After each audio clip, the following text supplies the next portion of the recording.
Today we'll be going over the digital cluster in the 2024 Chevrolet Silverado High Country. The digital cluster is available on LT trims and above. You have the freedom to personalize the display with various layouts like changing the left side of the screen to access units of measurements and additional details. You can also tailor the right side of the screen to exhibit a range of different information. Further customization extends to the bottom of the screen by choosing the amount of information the gauge displays.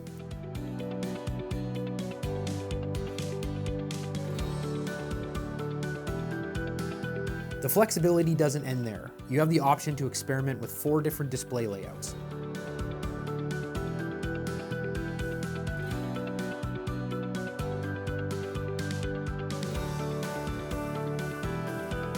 On your digital cluster display, you can access various vehicle information such as comprehensive trip information,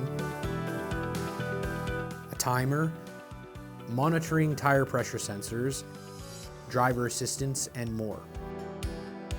You can also change your media, view navigation, and your phone's information.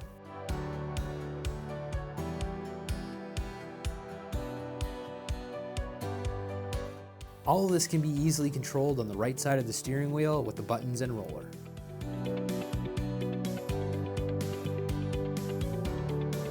To learn more about your Chevrolet vehicle, visit sherwoodchev.com/howtovideos today.